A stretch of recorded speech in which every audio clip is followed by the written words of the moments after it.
one, that happened. There was a landslide victory, so to speak.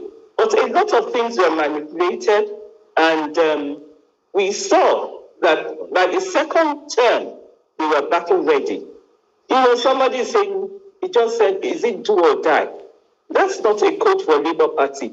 As far as I'm concerned, presidential candidate Peter Obi has been very decent. He has not traded words. He has just followed through his ambition and what he wants to attain. And the same goes for Alhaji Ahmed, Dati Ahmed. They have done their part in a very decent way. Now we're talking about the agroheroism in Lagos State. Thugs have taken over. Most of the places where people expected to vote decently were raided, full of thugs, intimidating people. Some people could not vote. Some people, after voting for a certain party, were attacked. All these are glaring. And if there's any decency in most of the people, especially when you see bloodshed, you are talking about youth, people who are very young, and they are going there to express their votes, to express their mandate, and most of them, had to be slapped, they were stabbed and all that. And that is why, if Peter Obi is decent, which he is decent, that's why he has reacted, this bloodshed is uncalled for. It's uncalled for. And they have to apologize. A lot of people, I know, it's a, first fact that I know that people have died. And he that is speaking, unless it's not in Lagos, he saw that people died. And it's all over, not just in Lagos. Even in the East, how it took, the time it took for the Abia governor to be announced. All this violence is uncalled for. If you win, I'm remembering years ago when my grandfather had to go to court. The 12 thugs that San Akinjide proposed, even though Papa did not agree, but he went to court. So going to court is a decent thing. And over the years, you can see the aftermath. Nigerians have had to regret that move of never allowing the late sage to become president. We don't want to regret. And that's why we are being proactive. We're going to court. And nobody is going to stop us from going to court. Let them stop intimidating Mr. President Peter Obi, President-to-be Peter Obi, because there's no court. Why are they bringing up phone calls in the past?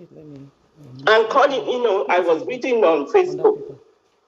Yeah, put it on that thing. Bring it. I was reading on Facebook derogatory comments made on Papa Oyedepo. Why? Why would you do that? That office is an office of the clergy, and you've got to respect it. Why bring up, I don't know the relevance of that phone call. I can say it was a personality war. Somebody can say it was a religious war. Somebody can say it's a tribal war. It's their opinion. It should not be, flogged the way it has been flogged. It is uncalled for. And we need to get to a point where we are distant in the polls. Nigerians are being retrogressive. They're taking us back to the 60s. And many of the things they brought out are doctors' votes. That's not fair. And it's so glaring and visible for all to see. And yet you are saying somebody won? That's not decent. And that's not the legacy I want to leave for my sons or for my children yet unborn. And therefore we're going to see it through. Not violently. I know years ago, that's how they pinned on my granddad, treasonable felony. I'm seeing a repeat, a recycling. And that's wrong. It's so wrong. And you cannot go to the Hitler way of propaganda and see that playing through the APC. And it's got to stop. We have to be decent in the polls. And we have to be righteous in the polls. And we have to do right. Nobody is saying it's do or die. Nobody can never be do or die because we have children. We don't want to see our youth being stabbed and killed. There's some gory pictures that I've seen. And I'm wondering, is it because somebody wants to become president? For crying out loud. Who does that? It's got to stop. And Nigerians have to go forward in the 22nd century that we are going into. We have to learn to be decent Thank you very much. Okay, at least at this point, one thing has been established, that none of us wants violence, whether the APC or the Labour Party. Nobody wants violence. While the APC is saying, let's move on, the Labour Party is saying, we will see it through with the most legal means that we can find, the most peaceful means that we can find. So we don't want violence. But at this point, whether we are going to court or not, we are in a period of healing. And whether we heal while still going to court or not, but we need that healing. So let me start from Mr. Balogun. If you were to proffer solutions to this healing process, give some pointers to what we can do to get this healing, what would you say? Mr. Balogun, please. Hello, can you hear me now? Yes, I can hear you now. Yes. What will you recommend for us to get? Like we have said earlier, going to court is part of the process. Can you hear me? Yes, yes. Yes, it's part of the process. I for one, and many Nigerians are not against any aggrieved person going to court.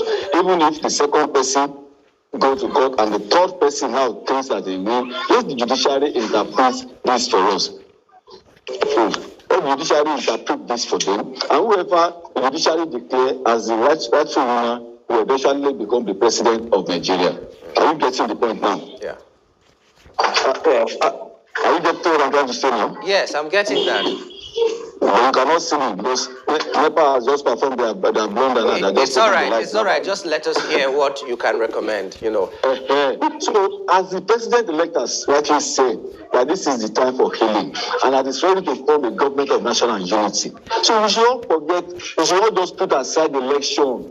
That's the first thing. We should forget about the election issue. I'm not talking about the contestants. I'm talking about Nigerians as a whole. When we move ahead, we are waiting the judiciary to do their job. Let healing continue. Let peace reign supreme. Let governance continue now, so that the campaign is over.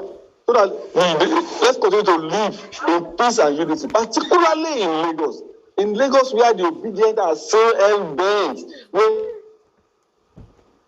there is agitation for this between Yoruba and Igbos, where there is likelihood of tension, you understand? I don't want this to happen like that. You have been living peacefully for years, for God's sake. And this should continue to live. So Peter, should please, for God's sake, call all the obedient and Igbo people to order, and particularly the elders of this land. The statement of Chief Awolowo is not